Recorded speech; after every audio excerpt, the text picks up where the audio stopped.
जब भी ज़मीर और ज़र्फ का सौदा हो दोस्तों, जब भी ज़मीर और ज़र्फ का सौदा हो दोस्तों, कायम रहो हुसैन के इनकार की तरह। सर, ये वक्फ तरमीमी बिल भारत के गयूर मुसलमानों के ईमान पर, इबादत पर एक हमला है।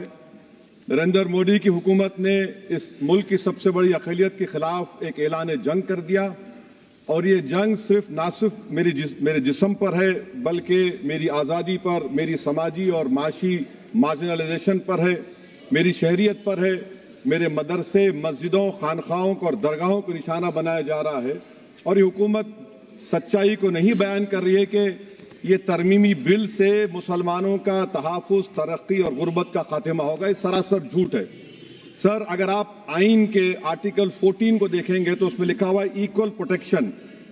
अब आप देख लीजिए सर कि हिंदू, सिख और जैन को और बौद्ध को उनके एंडोमेंट में तहफ़्फ़ुज़ मिलेगा क्योंकि उनका एंडोमेंट बाय यूजर बरकरार है और उनका एडमिनिस्ट्रेशन उनके हाथ में होगा कि गैर हिंदू या गैर उनके मजहब का आदमी दान भी दे सकता है उनके लिए, और एंडोमेंट बोर्ड का तहफ़्फ़ुज़ भी मिलेगा क्योंकि उसके ऊपर ओवरराइडिंग क्लॉज अप्लाई नहीं होगा, लिमिटेशन का कानून उस पर अप्लाई नहीं होगा। उसके बरक्स ऑपोजिट आप देख लीजिए, मुस्लिम वक्फ को वक्फ बाय यूजर निकाल दिया गया। एक मुस्लिम वक्फ की जायदाद पर कब्जा होगा, लिमिटेशन लगेगा तो जो एनक्रोचर है, जो खाबिज है, वो रातों रात मालिक बन जाएगा और एक गैर मुस्लिम वक्फ बोर्ड को एडमिनिस्टर करेगा। ये आर्टिकल 14 के इक्वल प्रोटेक्शन का वायलेशन। अब आर्टिकल 14 में सर इक्वालिटी बिफोर लॉ भी है और उसका कैसा वायलेशन हो रहा है कि कोई आर्बिट्ररी स्टेप नहीं ले सकता और कोई भी ऑफिशियल किसी भी तरीके से गलत आर्बिट्ररी फैसला नहीं लगा। यहां पर आप एक डेजिग्नेटेड ऑफिसर को रखकर वो फैसला लेगा कि ये जायदाद वक्फ की है, गवर्नमेंट की है। क्या ये प्रिंसिपल्स ऑफ नेचुरलिटी के खिलाफ नहीं है जिसका तकर्रुर एग्जीक्यूटिव करती है? ये हमारे theory of separation of powers Bharat के आइन का बेसिक स्ट्रक्चर का हिस्सा है। क्या इसका वायलेशन नहीं है? सर, आर्टिकल 25 का वायलेशन कैसे है कि आप मुसलमानों से वक्फ बाय यूजर छीन रहे हैं और फिर आप कर्ब कर रहे हैं वक्फ वाल औलाद को, मगर वहीं पर दूसरे धर्म के मानने वालों को उनके मजहब पर चलने की पूरी इजाजत है। लफ्ज जो आर्टिकल 25 में इस्तेमाल हुआ सर, वो इक्वली एंटाइटल्ड, यहां पर मुसलमानों के इक्वल एंटाइटल्ड नहीं हो रहा। अभी हम गृह मंत्री का, वजीर दाखिला का यहां पर उनका हमने तकरीर सुनी, यहां पर वो ये कहते हैं, वजीर दाखिला, शायद वो कटमुल्ला की जबान ना कह दें, वजीर दाखिला कहने पर वजीर दाखिला ने अपने बयान में कहा कि बोर्ड और काउंसिल जो होगा वो माने वक्फ इस्लाम से अलग है। सर, अगर ये बात सच है आपकी तो फिर आपको यह कानून बनाने की जरूरत ही नहीं है, आप एक नॉन स्टैट्यूटरी बॉडी बना दीजिए। ये जो कानून बन रहा है ना सर, ये आर्टिकल 26 इसका सोर्स है और आर्टिकल 26 जब इसका सोर्स है तो आर्टिकल 26 का ABCD क्या कहता है कि रिलीजियस डिनोमिनेशन को अपने मजहब के अफेयर्स खुद चलाना, मूवेबल इमूवेबल प्रॉपर्टी को लेना और एडमिनिस्टर करना। जब हिंदू धर्म को, बौद्ध धर्म को, सिखों को यह राइट दिया गया है तो आप कैसे मुसलमानों से छीन रहे हैं? तो ये आर्टिकल 26 का ग्रेव वायलेशन है। तो सर, अब वक्फ बाय यूजर का मामला देखिए, मिनिस्टर साहब ने कहा कि एंक्रोचमेंट हो रहा है, 17,000 एंक्रोचमेंट हुए हैं। तो यही नरेंद्र मोदी की हुकूमत ने 2014 में उस वक्त के मंत्री ने एक Waqf properties eviction of unauthorised occupants bill को इंट्रोड्यूस किया। आपने विड्रॉ कर लिया 2024 में उसको। क्यों विड्रॉ किया सर आपने? जब आप मान रहे थे कि एंक्रोचमेंट हो रहा है तो आपने बिल को विड्रॉ कर लिया। अच्छा सर, अब वक्फ बाय यूजर को आपने निकाल दिया, माने कंडीशन क्या लगाए कि अगर उसमें डिस्प्यूट होगा और गवर्नमेंट प्रॉपर्टी होगी। सर, डिस्प्यूट तो है। मिसाल के तौर पर मोहिबुल्लाह साहब जिस मस्जिद के इमाम है, पार्लियामेंट के सामने मस्जिद है सर, 123 प्रॉपर्टीज में मस्जिद है, डिस्प्यूट चल रहा है। कल कलेक्टर या डिस्ट्रिक्ट ऑफिसर बोलेगा कि भाई साहब ये गवर्नमेंट प्रॉपर्टी है, स्टिकर लगा दिया जाएगा, मस्जिद बंद, गवर्नमेंट प्रॉपर्टी हो गई, होगी ना सर? अब ये बताइए, आप जब से यहां पर पूरे बीजेपी रूलिंग पार्टी हमको ज्ञान दे रहे हैं कुछ नहीं होगा, कुछ नहीं होगा, मैं दलील के साथ बता रहा हूं आपको ये मस्जिद दिल्ली गवर्नमेंट बोलती हमारी है, वक्फ दिल्ली वक्फ बोलता हमारी है। तो सर वक्फ बाय यूजर, अगर मैं अपनी गवर्नमेंट के खिलाफ वक्फ बोर्ड वक्फ बाय यूजर इस्तेमाल नहीं करेगा तो क्या है सर? अच्छा, ये अमेंडमेंट जब हो जाएगा तो मुझे कहने दीजिए सर, सिर्फ प्राचीन मंदिरों की हिफाजत होगी, मस्जिदों की नहीं होगी। अब सर आप आ जाइए, अगर डिस्प्यूट मेरा एंशिएंट मॉन्यूमेंट से वक्फ का, एक मिसाल दे रहा हूं, दिल्ली में 172 वक्फ प्रॉपर्टीज एएसआई कंट्रोल में है, मैं तो हार ही गया वो, क्योंकि मेरे पास डॉक्यूमेंट नहीं है। आप कह रहे हैं कि डॉक्यूमेंट चढ़ाओ। अगर मेरा गवर्नमेंट से डिस्प्यूट चल रहा है, मैं तो क्लेम ही नहीं कर सकता, क्योंकि आप जज बनेंगे, आप ही फैसला करेंगे, और जब तक आप फैसला नहीं करते वो वक्फ की प्रॉपर्टी नहीं होगी। वो प्रोविजन डाल दिया आपने। अच्छा, अगर मेरा डिस्प्यूट एनक्रोचर से होगा सर, तो एनक्रोचर में तो आपने तो 107 को डिलीट कर दिया। आप रातों रात खाबिज को, एनक्रोचर को मालिक बना रहे हैं। सर मैं ये पूछना चाहता हूं आपके जरिए हुकूमत से, एक मुंबई में एक बहुत बड़े दौलतमंद है, खोजा बरादरी का यतीम खाना था, उन्होंने 2004 या 5 में 22 करोड़ में खरीद लिया। वो केस सुप्रीम कोर्ट में, क्या आप उनको मालिक बनाना चाहती है लिमिटेशन एक्ट अप्लाई करके? हमको बताइए, हम जानना चाह रहे हैं। और सच्चर कमेटी ने सर 2007 में कहा कि दिल्ली के 123 प्रॉपर्टीज की मार्केट वैल्यू 6000 करोड़ की। आज हम 2025 में आ गए, क्यों आप उन प्रॉपर्टीज के खिलाफ पड़े हुए? 1976 में उस वक्त के वजीर आजम इंदिरा गांधी लेटर लिखा, इसको आप दे दीजिए, मगर आप उसको मानने को तैयार नहीं है। तो सर और एक जो झूठ फैलाया जा रहा है, management empowerment efficient development. Sir this bill takes any management from the hands of Muslims, disempowers the waqf in comparison to any other stakeholder, takes away the efficiency of administration and hampers development. Waqf disempowerment in the name of efficiency, inefficiency is being created. The progress of development from pre-independence till today is sought to be destroyed. Sir अभी हमारे home minister साहब ने फजल पुकाया case का जिक्र किया। Sir मैं आपसे गुजारिश करूंगा कि होम मिनिस्टर जरा अच्छे लोगों को रखकर इंफॉर्मेशन ले। फजल पुकाया का ऑबिटर क्या है? इट इज ऑबिटर, वो रेशियो डेसेंडेंटाई नहीं है जो आपने कहा है।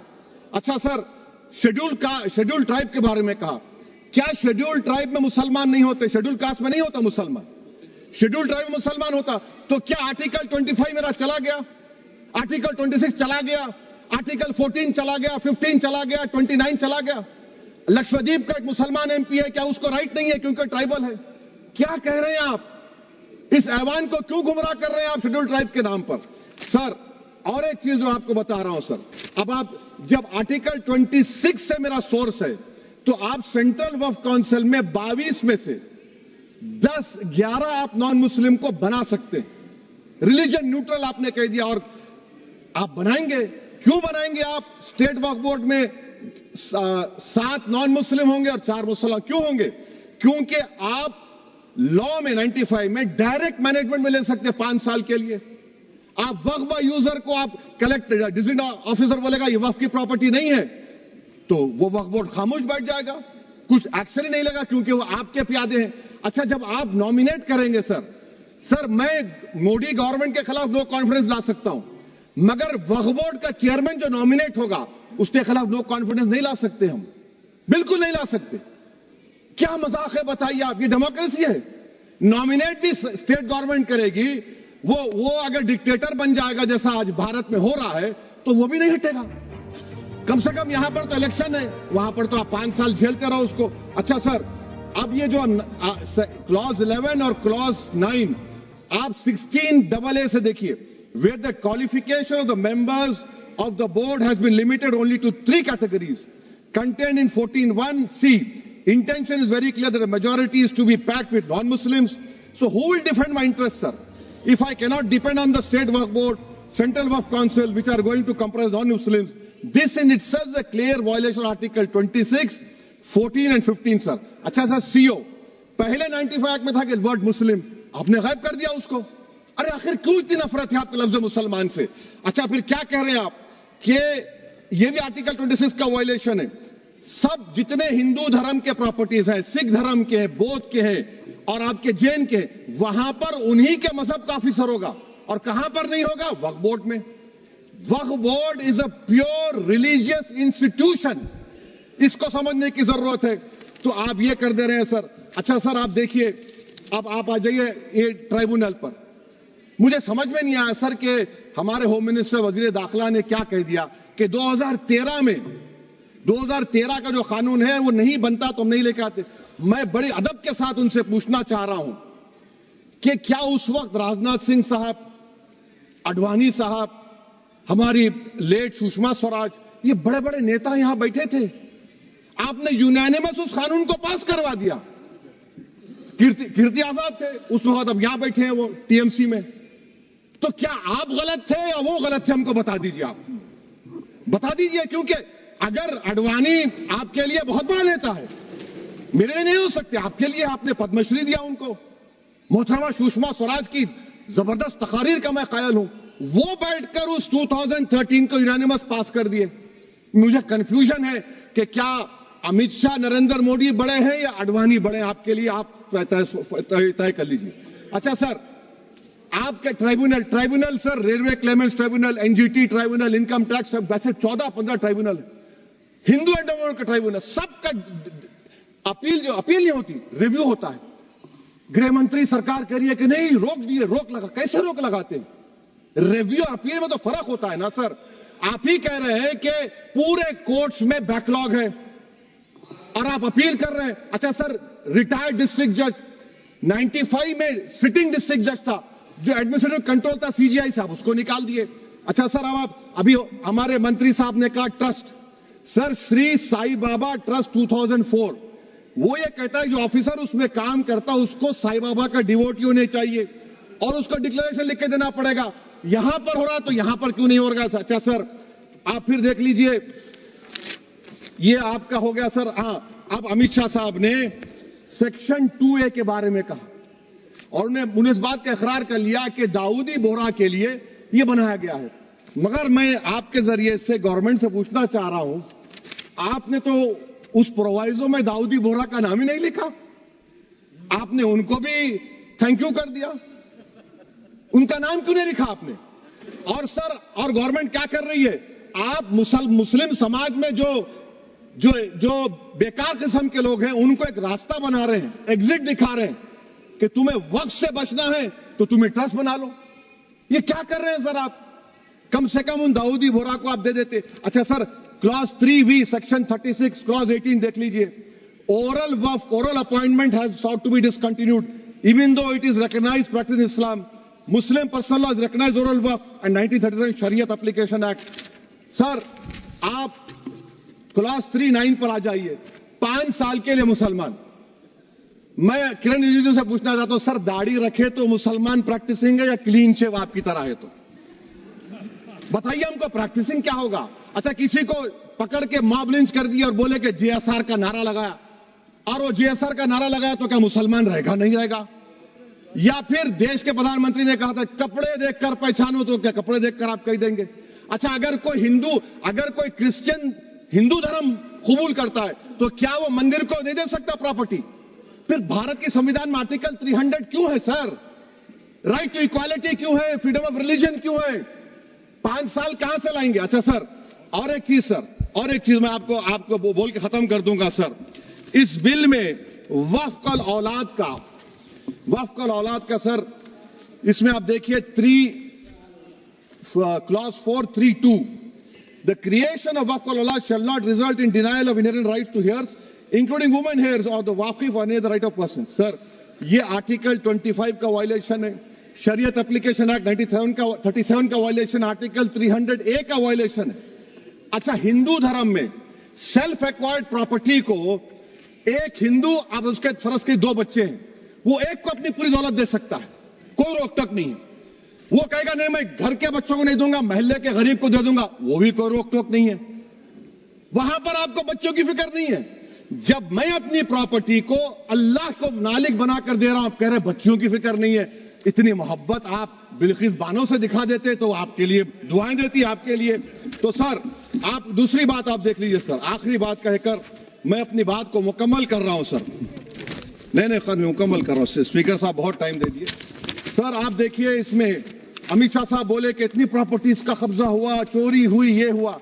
सर क्लॉज 2652A सेक्शन अगर कोई प्रॉपर्टी बेचता है, 2 साल की सजा थी, आपने क्या कर दिया, उसको 6 महीने कर दिया। नॉन बेलेबल था, आपने बेलेबल कर दिया। सेक्शन 40 की बात करते हैं। सेक्शन 40 में सर हमको जो ज्वाइंट वर्किंग कमेटी का जो नोट्स दिए, उसमें मिनिस्ट्री ऑफ माइनॉरिटी अफेयर्स ने कहा कि 30 साल में 515 केसेस सेक्शन 40 के और सिर्फ 8 लोग कोर्ट को गए। वक्फ यूजर का कानून तेलंगाना आंध्रा में है, सेक्शन 40 का कानून तमिलनाडु 63 है, आंध्र प्रदेश में 43 है। और सर आप डायरेक्शन दे रहे हैं, अच्छा क्लॉज 4218 भी देखिए सर, आप रूल बना रहे हैं, कोऑपरेटिव फेडरलिज्म के खिलाफ है, इतना रूल बना रहे हैं। और आखिर में सर मैं आपको बताना चाह रहा हूं स्पीकर साहब, ये बिल का मकसद सिर्फ मुसलमानों को जलील और रुस्वा करना है, मुसलमानों को दूसरे दर्जे का शहरी बनाने का इनका मकसद है। सर अगर आप हिस्ट्री को पढ़ेंगे तो महात्मा गांधी उस वक्त के व्हाइट अफ्रीका में सफेद फार्म अफ्रीका के कानून को महात्मा गांधी ने कहा था कि ये मेरा कॉन्शियंस इसको मानता नहीं, मैं इस कानून को कबूल नहीं करता हूं। तो महात्मा गांधी ने क्या किया, उन्होंने उस कानून को फाड़ दिया। तो मैं गांधी की तरह इस कानून को फाड़ता हूं। ये अनकॉन्स्टिट्यूशनल है सर। इस देश में झगड़े पैदा करने का काम बीजेपी करना चाहती है मस्जिद और मंदिर के नाम पर, इसीलिए मैं इसका कंडेम करता हूं। और मैं आपसे गुजारिश करता हूं कि मैंने अपने 10 अमेंडमेंट दी हैं, आप इसको कबूल करिए सर, मुझे बोलने का मौका दीजिए और उस पर